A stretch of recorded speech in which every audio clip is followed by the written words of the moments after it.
my name is Eriko Her, and I am a mental health clinician in the Johnson County area. Xin chào, tôi là Eriko. Tôi làm việc ở trung tâm tâm thần của Johnson County. And I am also a child of refugee parents, and so I believe that it makes me considered a first generation Asian American. Tôi cũng là một trong những cái người mà di cư đến đây, cư dân đến đây, thành ra chúng tôi đi theo một cái thế hệ đầu tiên. My parents are both Hmong, and so therefore I am Hmong. Tôi là người Mông, thành ra tôi cũng là người Mông. And so when Jennifer at the Fountain of Life asked me to do a presentation on mental health, I agreed to do it.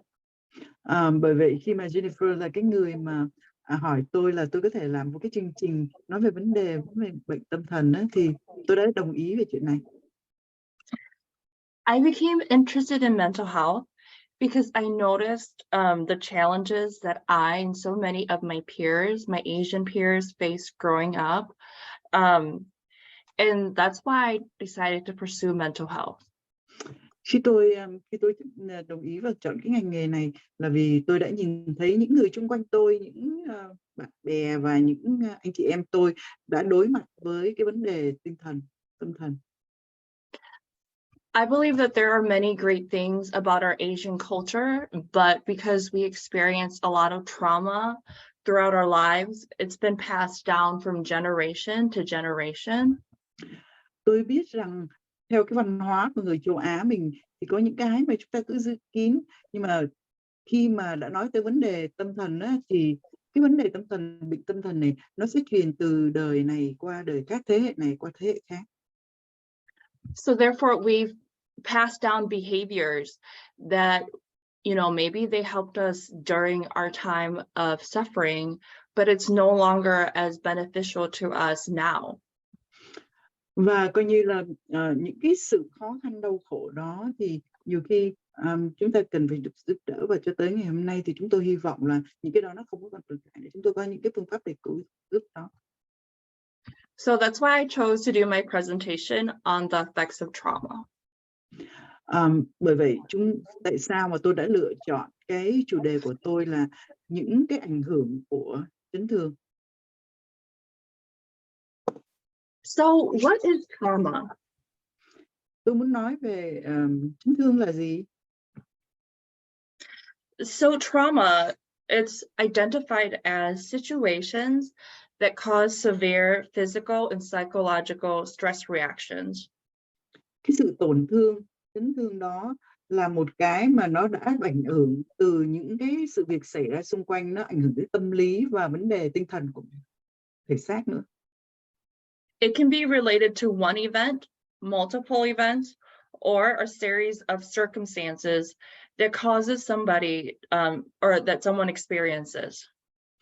Nó xảy ra bởi vì chẳng hạn như những cái hoàn cảnh, những cái công việc xảy ra xung quanh mình, và nó là cái kinh nghiệm của rất là nhiều chuyện việc xảy ra, nó ảnh hưởng tới cuộc sống của mình.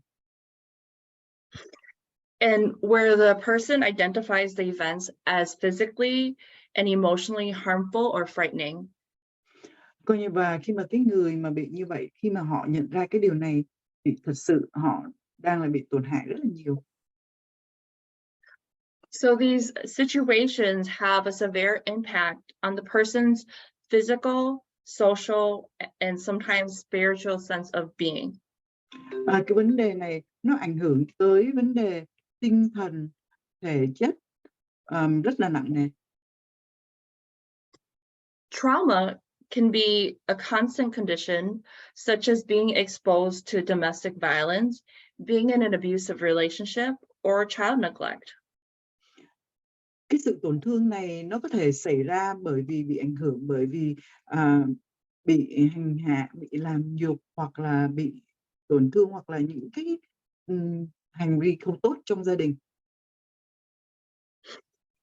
Trauma doesn't discriminate, and it can affect people of all races and social economic statuses, and people of all genders. cái sự tổn thương này nó ảnh hưởng tới tất cả mọi thành phần, tất cả mọi người, tới cuộc sống, tới kinh tế và những cái sự làm việc của họ. It can impact families, individuals, cultures, ethnic groups, and even generations. Nó ảnh hưởng tới gia đình, văn hóa, cuộc sống và từng nhóm một. Trauma causes people to feel like they've lost control.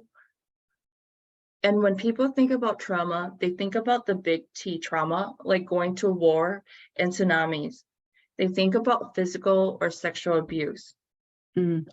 Cái sự tổn thương này nó ảnh hưởng và nó làm cho người ta cảm thấy lo lắng và nó ảnh hưởng tới tất cả mọi cái, và cái đầu tiên người ta nghĩ là bị hành hạ về thể xác. But trauma, it doesn't have to be a big event to affect people. They can be a series of small events as well, and that's considered small T trauma. Cái sự tổn thương này đúng thật ra là không nên để nó trở thành một cái vấn đề lớn mà nguy hại. Chúng ta có thể giúp đỡ và chúng ta có thể nó làm trở nên nhẹ nhàng hơn. So small T traumas, they're situations that make it hard for our brain to cope, and they interfere with our ability to emotionally function. Khi mà nói đến cái vấn đề tổn thương này, nó đã ảnh hưởng, nó làm cho người ta khó có thể giao tiếp với xã hội, rồi nó ảnh hưởng tới vấn đề cảm xúc và tất cả những cái sinh hoạt xung quanh sống con người. They aren't always life-threatening, and they might not cause harm to our bodies. Coi như là nó làm cho người ta luôn luôn lúc nào cũng sợ hãi và cũng có thể nó sẽ làm cho họ làm tổn thương chính bản thân của họ. But they can leave us feeling hopeless. And some examples of small T trauma are interpersonal conflict. Và nó cũng làm cho người ta cảm thấy thất vọng, không có niềm hy vọng, và nó làm cho người ta cảm thấy một sự đối nghịch gì đó trong cảm xúc của người ta. Infidelity, going through a divorce, or even having constant financial challenges or concerns. Và cái điều này nó cũng sẽ dẫn cho người ta đi tới cái quyết định ly dị, và nó ảnh hưởng tới cả vấn đề tài chính của gia đình nữa. So what do you or most people think of when they think about the countries in Asia? Vậy thì bạn nghĩ như thế nào, và tất cả mọi người, nhiều người nghĩ như thế nào về vấn đề này ở bên châu Á? I think that most people think about the beauty of the land in the countries of Asia. They think about things like the Great Wall of China and the historical buildings or foundations that they might come across. Tôi nghĩ là tất cả mọi người có thể thấy cái cuộc sống của tất cả mọi người sống ở các khu vực khác nhau, chẳng hạn như là bên China, bên Trung Hoa, hoặc là các nước khác mà miền châu Á. They think about the peacefulness, the kindness, the generosity of the people throughout several countries in Asia. Và người ta nghĩ tới vấn đề sự bình an, lòng tốt và tất cả những cái sự khác xảy ra trên châu Á với châu Á. So oftentimes when we think of our Asian cultures, we immediately think about the food and the appreciation that we have for our family and our elders. But sometimes we forget that within our Asian culture is also the stigma aligned with mental health. Khi chúng ta nghĩ tới cuộc sống của châu Á và chúng ta nghĩ tới vấn đề mà gia đình, thì thường chúng ta nghĩ tới tất cả những cái cư xử đối với nhau, rồi tất cả những cái mà chúng ta quên đi cái cảm xúc ở bên trong của mình. Yes. The taboo of talking about our trauma, reaching out and accepting healing. Coi như là khi mà nói tới cái sự tổn thương, nhiều khi người ta đi tìm một cái sự chữa trị nào đó và người ta chấp nhận để được chữa trị. Many times our culture uses the role of silence or minimizing almost as if not acknowledging the trauma or identifying or feeling or experiencing our emotions and memories makes it go away. Thật sự thì thường thường theo như với lại cái văn hóa của người châu Á thì hay nghĩ tới cái vai trò của mình, rồi cố gắng làm những cái công việc của mình, hoàn tất những cái bổn phận của mình, và rồi cố gắng để mà quên đi, không nhớ tới nữa. As if the events never occurred, or as if they didn't happen to us, but they did. Và nghĩ rằng tất cả mọi cái nó sẽ được chữa lành và nghĩ là nó không xảy ra, nhưng nó đã xảy ra.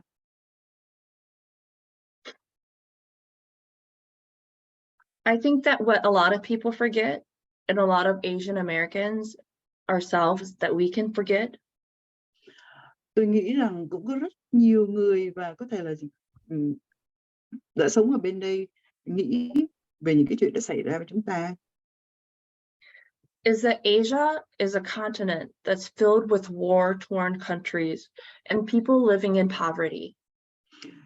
Người châu Á của chúng ta đã sống trong một cái khu vực chiến tranh, bị tan nát vì chiến tranh, rồi nhiều chuyện đau khổ đã xảy ra trên quê hương. Both of which can cause significant trauma to an individual's well-being. Cả hai những vấn đề đó xảy ra thì nó sẽ ảnh hưởng và nó sẽ dẫn đến tình trạng là bị tổn thương. And this doesn't even include the other events that could happen in their lives, such as growing up in a home with domestic violence or physical or sexual or emotional abuse. Những cái công chuyện việc này có thể là xảy ra trong những cái hoàn cảnh một người lớn lên với cái sự dương lực bạo lực của gia đình, rồi bị tình dục, quấy nhiễu tình dục, bị hành hạ về vấn đề thể xác. So due to time, I'm not going to go over, all the parts of the brain, but I did want to talk about it a little bit here. Từ vì thời gian không cho phép, cho nên là chúng tôi không có muốn nói nhiều về vấn đề sự hoạt động của cái não, nhưng mà chúng tôi sẽ nói một chút xíu về những cái gì trong não của con người. When I started working with clients, I noticed that there was, and I would explain their symptoms to them, there was always a lot of guilt and a lot of shame. Tôi có một vài khách hàng bệnh nhân, khi mà tôi làm việc với họ thì tôi biết rằng họ có một vài cái cảm thấy là bị tội lỗi, bị phạm tội, rồi bị cảm thấy xấu hổ. And so I realized that if I learned how to explain it to people, their symptoms, in the way that their brain works, it helped remove some of that shame and that guilt. Và tôi cảm thấy là nếu mà tôi có thể biết được, tôi có thể học được cái cách nào mà giải thích cho người ta hiểu rằng những cái chuyện nó xảy ra như vậy, làm sao tôi sẽ muốn giải thích cho người ta cái bộ não nó làm việc như thế nào, rồi họ có thể dễ dàng bỏ đi, xóa đi những cái cảm giác xấu hổ hoặc là những cái cảm giác mà tội lỗi, họ cảm thấy tội lỗi. So the brain is a very, very complex organ. Bộ não của chúng ta là một hệ thống tiêu hóa rất là phức tạp. And there are many parts to the brain. Nó có rất là nhiều phần trong cái não của chúng ta. So there's this part of the brain that is constantly scanning our surroundings for survival. Một phần của bộ não của chúng ta thì luôn chuyển và để được sống sót, để được tồn tại đó. Its goal is to protect us, and it's also what signals the fight, flight, or freeze response. Cái mục đích của nó là để bảo vệ chúng ta và giống như là để chống lại những cái gì mà chúng ta cần phải biết. It's also what triggers us to act out in fear or become very angry, because those are all ways that our body learns to protect ourselves. Và cái phần đó nó cũng dạy con người ta là làm cách nào để sợ hãi hoặc là bảo vệ chính mình, vì đó là cái phần mà nó làm cho con người tự mình phải biết bảo vệ lấy mình. And another thing to note about that part is that this part was developed, one of the first parts, I believe, to develop for the brain, and we needed it when we were hunters and gatherers. Chúng ta cùng phải biết rằng cái phần này là cái phần nó được phát triển trong cái bộ não của mình, nó được phát triển như vậy chung với lại cái hệ thống phát triển của cơ thể của mình, nó cần cộng tác lại với nhau để nó làm việc. Because it protected us from predators, and it helped us teach or keep us safe and keep our children safe. Vì cái hệ thống của nó và cái phản ứng tự nhiên là để mình bảo vệ chính mình và bảo vệ con cái của mình trong sự an toàn. And now there's this other part of the brain, it's called the prefrontal cortex. And that's the part of the brain that makes us different from other animals. Một cái phần nữa của bộ não mình đó thì giống như là nó tạo ra để nó giúp con người mình có phản ứng với lại như là loài vật. But it doesn't develop, or it doesn't fully develop until we are in our mid-20s. Cái phần này thì nó sẽ không phát triển cho tới khi chúng ta ở giữa độ tuổi 20. And that's the part of the brain that like helps us understand reasoning and teaches us how to reason, and I believe even regulate our emotions, which is regulate the amygdala, which is the part of the brain that, you know, triggers the fight, flight, and freeze response. Cái phần não này thì nó sẽ dạy chúng ta biết cái sự phát triển như thế nào và cái cảm giác và nhận biết những cái sự khác biệt như thế nào. Could you please just repeat that?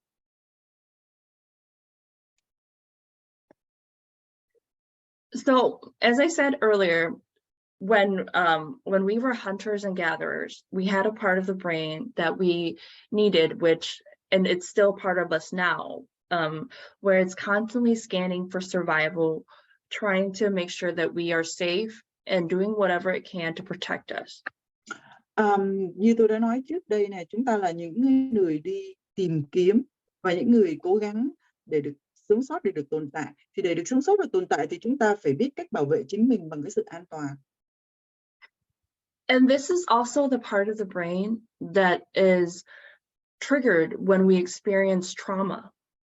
Và một phần của bộ não đó, nó chỉ cho chúng ta biết là chúng ta phải biết khi nào mà chúng ta bị tổn thương.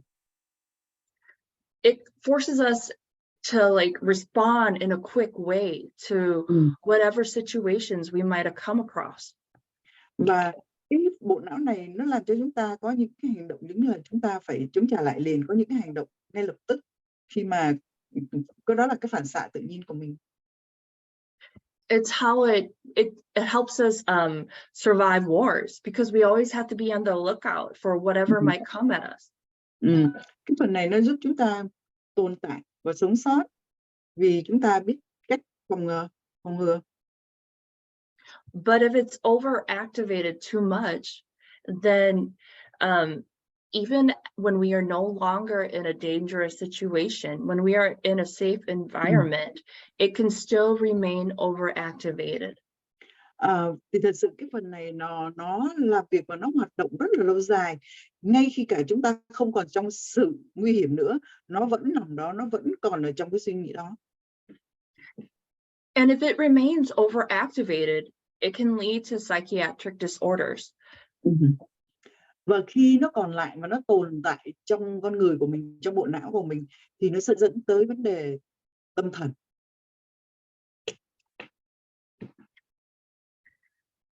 So traumatic events happen to people unexpectedly. Coi như là cái vấn đề tổn thương đó nó ảnh hưởng tới con người ta một cách giống như là mình không thể nào biết được, không có thể chấp nhận được.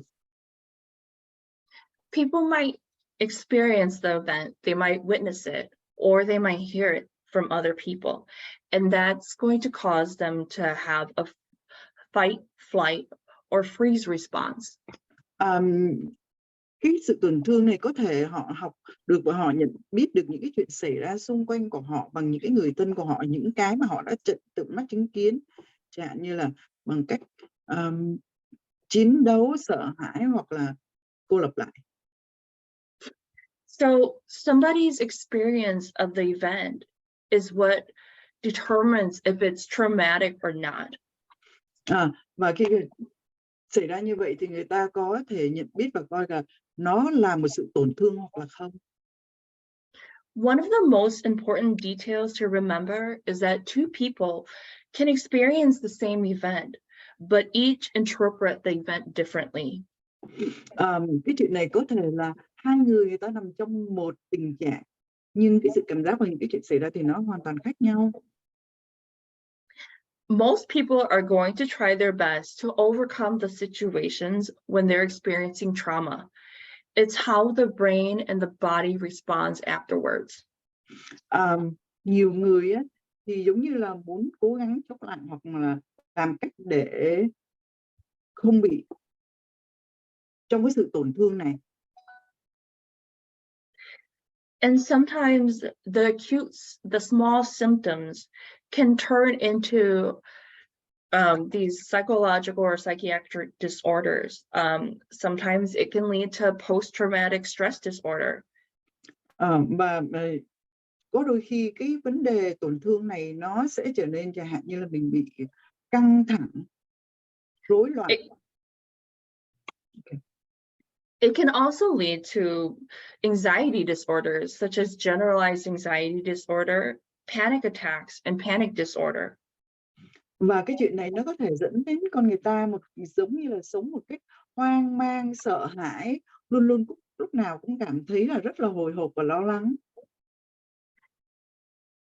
And it can also lead to depression or even sometimes substance abuse.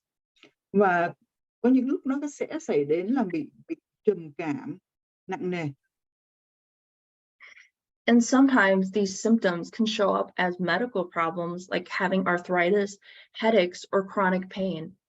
Và nó có ảnh hưởng tới vấn đề thể tạng sức khỏe, chẳng hạn như là bị thấp khớp, mãn tính, rồi bị những cái tâm trạng không có bình thường. There are even times when the psychological distress is experienced as physical symptoms, and that's what somatic disorders is. Và nó cũng ảnh hưởng tới cuộc sống, rồi tất cả mọi cái nó bị xáo trộn. So unhealed trauma from the family of origin can impair an adult's current relationship with their parents, their siblings, and even their children. Nếu mà không giúp đỡ hoặc là nó không có chữa lành được cái vấn đề tổn thương này từ gia đình á, thì cái vấn đề giữa người lớn và thế hệ lớn và thế hệ trẻ trong gia đình thì nó sẽ không có một sự liên kết tốt.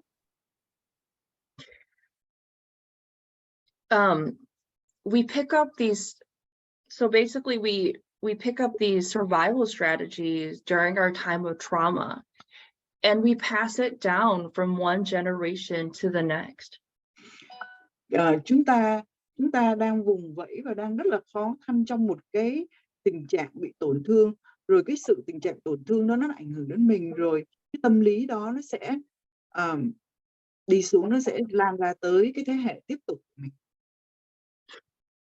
Generational trauma is actually defined as complex trauma that was passed from one generation to the next. Cái sự tổn thương mà nói về cái sự tổn thương mà của thế hệ là nó sẽ chuyển từ thế hệ này xuống tới thế hệ khác một cách rất là phức tạp. People that were exposed to war and poverty and survived it, they're more likely to develop depression, anxiety, and PTSD. Những đứa trẻ thì nó đã bị giống như là ảnh hưởng bởi những sự chiến tranh của giữa bố mẹ nó, và nó thể hoặc là nó sống sót trong một cuộc chiến tranh, rồi tất cả mọi cái tất cả những tình trạng này sẽ phát triển và nó lớn lên trong sự sợ hãi, tinh thần sợ hãi. Oftentimes, parents that experience this, they might internalize what they're experiencing, their emotions. And so because they lack the ability to process their emotions and their anger, it teaches their children to do the same with theirs. Thật sự thì có nhiều bố mẹ cũng đã cảm thấy một sự thiếu sót là họ là không biết cách nào để cho con mình không được ảnh hưởng, không có bị ảnh hưởng, nói chung là không bị ảnh hưởng tới cái vấn đề này. Because parents model for their children how to experience and process emotions. Bởi vì cha mẹ là gương mẫu, là cuộc sống gương mẫu đối với con cái, làm thế nào để có thể truyền đạt được tất cả những cảm xúc của họ tới những đứa con của họ. And something that I wanted to note is that trauma doesn't always lead to PTSD. Và tôi cũng biết là cái sự tổn thương đó thì nó sẽ sống trong cái vấn đề phát triển của PTSD. In fact, according to McLean Hospital, only 1 in 3 individuals will develop PTSD after experiencing a traumatic event. Tôi thấy là 1 trong 3 những bệnh nhân thì người ta bị vấn đề tổn thương giống như theo như là PTSD. So there's this manual, it's called the Diagnostic Statistical Manual 5TR, and that's what clinicians use to diagnose clients and patients. Coi như là những người mà khi mà người ta kiểm chứng, người ta đánh giá hoặc người ta chẩn đoán bệnh nhân bằng 5TR đó, thì đó là những cái cách mà bác sĩ nhìn để biết được bệnh nhân mình bị thế nào. So in that manual, there's actually a section for trauma and stress-related disorders. And in that section, there's actually a diagnosis for something called acute stress disorder. Coi như là với những sự việc này xảy ra như vậy, thì đó là những cái mà nó xảy đến cái sự trầm cảm và nó là một cái sự tổn thương trong vấn đề tâm lý bị xáo trộn. And that diagnosis is given to people who have experienced 1 or more traumatic events. Could you repeat that? Oh, sorry. Acute stress disorder is a diagnosis that is given to people who have experienced 1 or more traumatic events. Coi như là cái vấn đề mà người ta bị vấn đề tổn thương như vậy, tất cả những cái mà xảy ra khó khăn trong cuộc sống của người ta, một trong những cái đó là cũng có thể là vì bị tổn thương. So the characteristics are the same as that of PTSD, and they usually begin right after the event happened. I think the criteria says that it lasts from 3 days to a month. Coi như là khi mà cái chuyện nó xảy ra như vậy, với cái vấn đề đó mà theo như cái y khoa nó là PTSD, nó sẽ ảnh hưởng tới.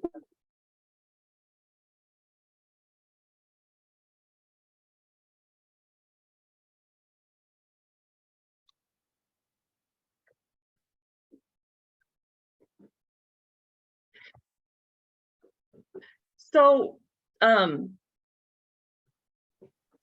I wanted to just quickly go over this real quick. This is labeled trauma spectrum disorders, and it's a list of diagnoses that unprocessed trauma can lead to. Coi như là tôi sẽ nói sơ qua về vấn đề sự tổn thương, nó làm giống như là cái kiểu bị xáo trộn bộ não như thế nào. But the other thing to note is that some of these disorders, they can also be caused by other factors as well, and not just trauma. Tôi cũng muốn nói rõ là chẳng hạn như có những cái sự mà rối loạn, nó không có được bình thường, nó cũng có thể là vì một hoàn cảnh khác chứ không phải là vì vấn đề tổn thương.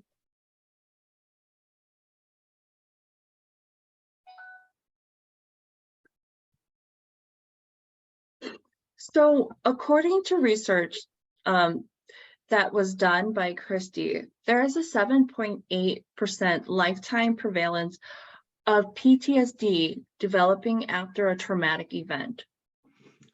Chúng tôi theo như điều tra, theo tôi được biết thì có tới 7.8% những người trong vấn đề PTSD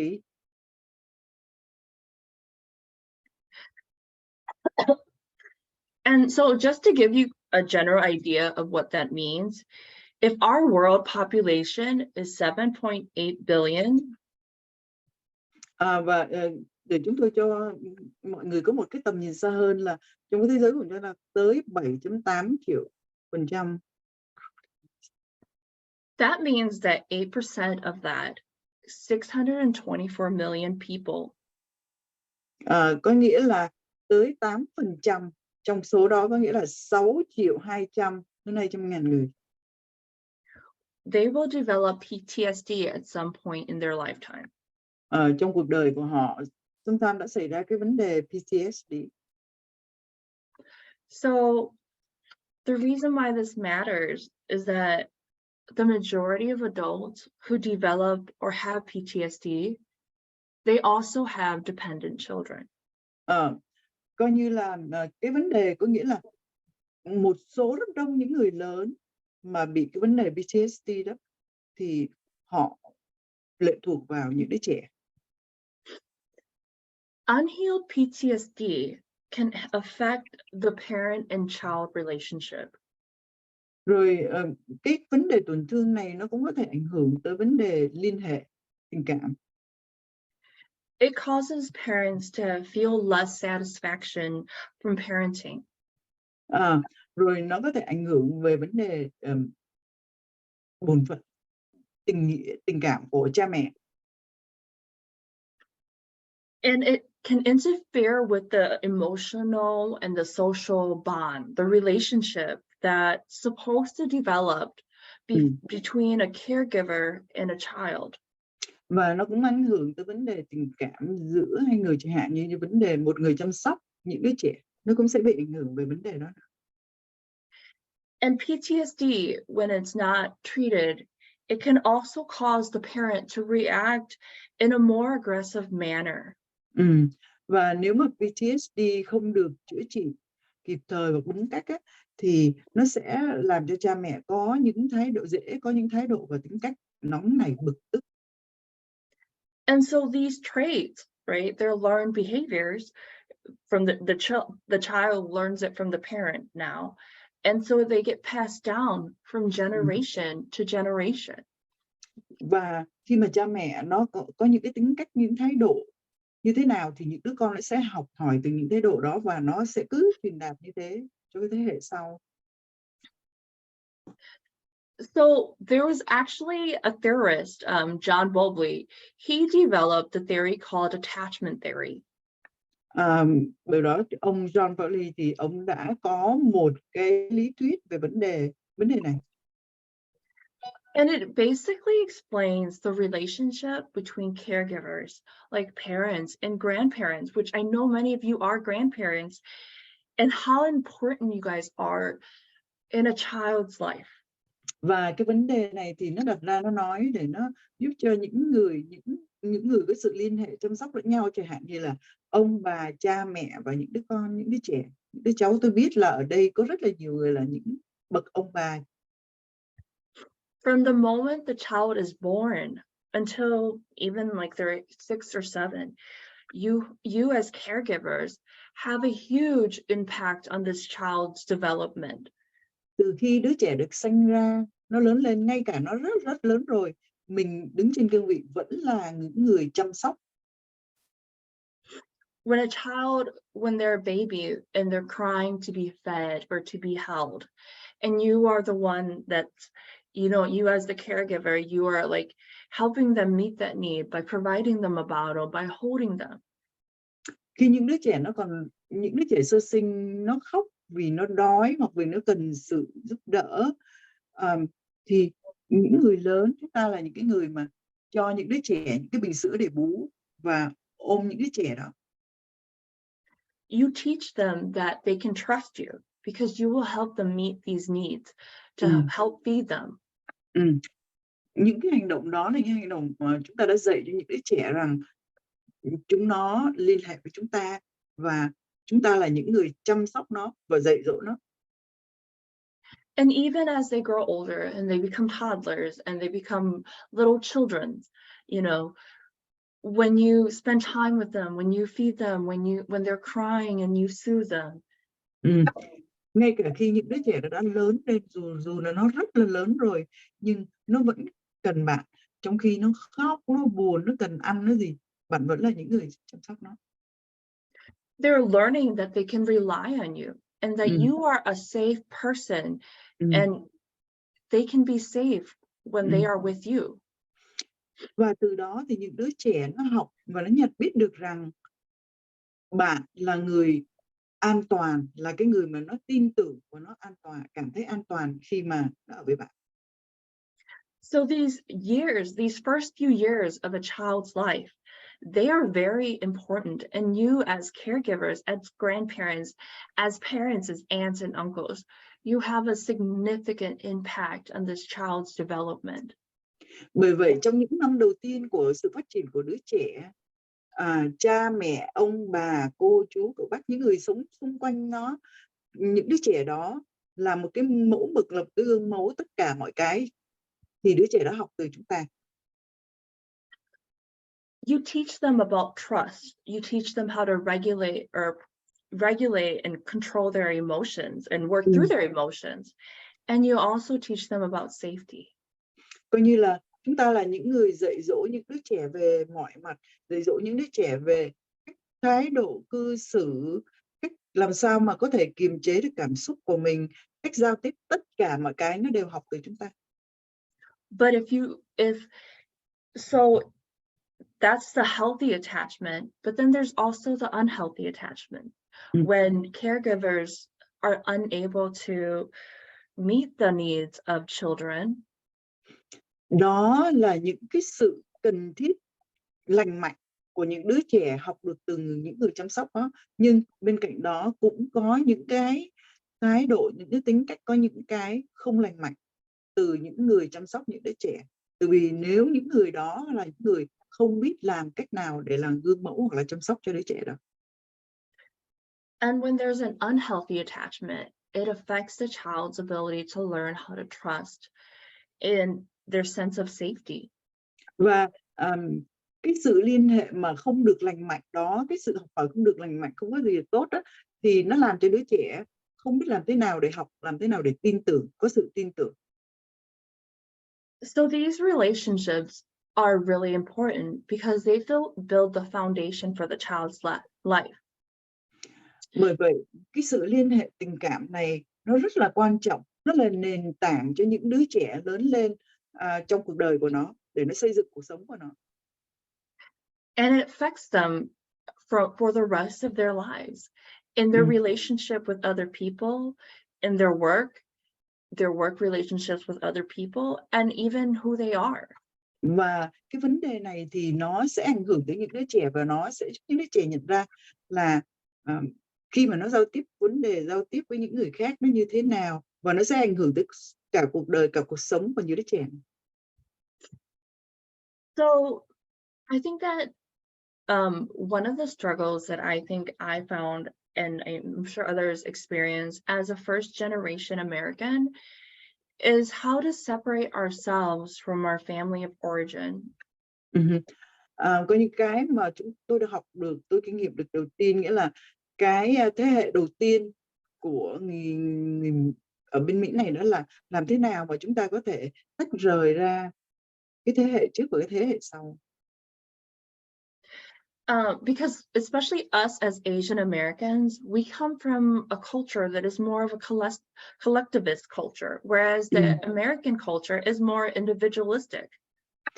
Bởi vì chúng ta là những người châu Á, cái văn hóa của chúng ta đó, trước khi mà chúng ta qua đây là chúng ta là những người Mỹ gốc Việt. Thành ra là chúng ta theo cái văn hóa của chúng ta, nhưng mà theo cái văn hóa của người Mỹ ở bên đây thì nó rất là rõ ràng với cái tầm nhìn. And so one of the ways to work through that struggle is for us to remember that we have the ability to choose what we want to bring in from each culture. Một trong những cái điều mà chúng ta biết học được ở đây là chúng ta phải xây dựng, làm thế nào để tin, có một niềm tin, để chúng ta xây dựng một cái niềm tin trong cái văn hóa của chúng ta. We get the right to define what we want to incorporate from our culture of origin. And what we take in, what we choose not to bring in, it doesn't mean that it's not right. It just means that it doesn't fit with who we are in this current moment. Cái quyền lợi của chúng ta và cái sự hiểu biết của chúng ta thì chúng ta phải học hỏi những văn hóa và chúng ta có cái quyền nghĩ là có cái gì chúng ta có thể mang vô trong cái văn hóa này, học hỏi trong văn hóa này, hoặc là có những cái mà chúng ta học được từ họ, hoặc những cái mà chúng ta học được từ cái văn hóa nền căn bản của chúng ta. And the other thing to help with generational trauma is to try to remove the blame. Và có một cái cách để chúng ta bỏ đi cái vấn đề mà tổn thương trong cái thế hệ này của chúng ta, đó là chúng ta hãy bỏ đi vấn đề mà hay tự trách. Blaming our parents, blaming our siblings, and even our grandparents, it doesn't help the situation. In fact, it's acknowledging that maybe they did the best that they could with what they knew. Cái sự trách móc cha mẹ, trách móc ông bà, trách móc những người xung quanh, trách móc anh mình thì nó không mang đến một cái kết quả nào, bằng chi chúng ta hãy nhìn lại tất cả những cái gì mà chúng ta có thể làm được để làm công việc nó tốt hơn. Because blaming, it doesn't help. When we blame, it might cause someone to become more defensive and to be hurt. Vì khi mà chúng ta trách móc mà chúng ta đổ lỗi thì nó chẳng giúp gì để chúng ta được, nó làm cho cái tình trạng càng ngày càng tồi tệ hơn. In fact, it can lead to depression. Và nói thật ra thì nó có thể trở nên một cách rất là tệ hơn. So instead, it's acknowledging that we are different from our parents and we can choose our own way.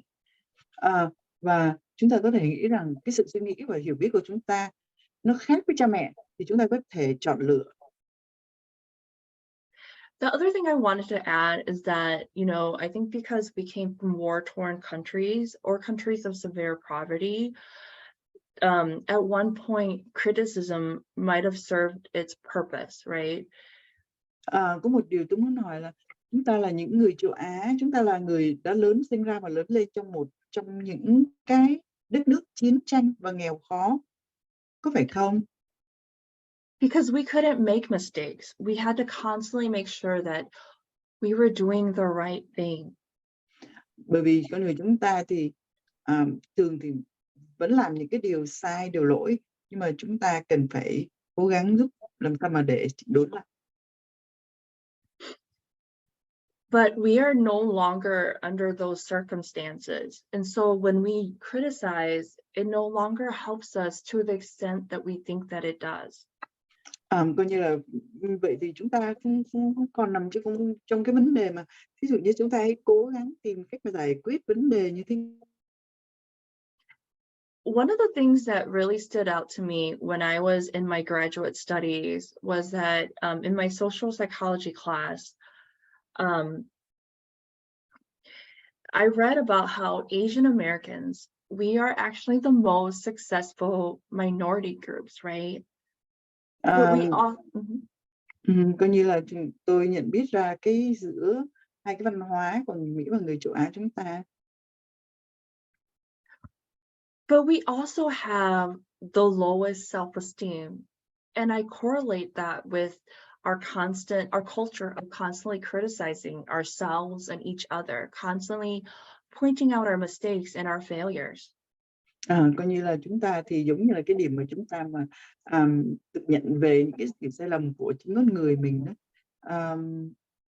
thì nó rất là thấp.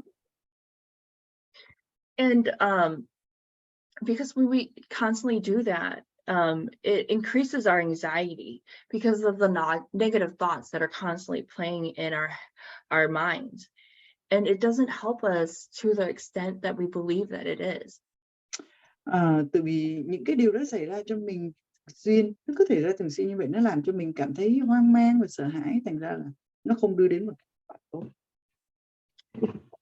In fact, it affects our self-esteem and our self-value. Và nói thật ra đúng hơn thì nó đã ảnh hưởng tới cái vấn đề mà mình nhận thấy cái giá trị chính của con người mình. And then on this slide, I just wanted to provide some treatment for information for PTSD or trauma, with, of course, with working with a mental health clinician. Và sau cái điều tiếp tới thì tôi muốn nói về vấn đề mà chữa trị cho cái vấn đề mà bị ảnh hưởng từ vấn đề tổn thương đó. So I wanted to end my my presentation with this. Và cuối cùng thì tôi muốn tóm tắt về vấn đề mà thuyết trình của chúng tôi ngày hôm nay. People inherit legacies from their grandparents and parents, who then pass on these legacies to their own children. Con người ta thì thường học hỏi và tiếp nhận, và giống như là theo một thói quen nó trải xuống từ cha mẹ và từ ông bà. This is why it's important that we, the older generation, the younger generation, parents, grandparents, and individuals without children of their own work through their trauma. Bởi vậy tất cả mọi người chúng ta phải quan trọng một điều là cha mẹ, ông bà, cá nhân, những con cái, tất cả mọi cái chúng ta phải biết cách ứng phó với lại cái tổn thương. And process our trauma so that we can pass on legacies that change the world and not legacies that add on to the trauma of the world.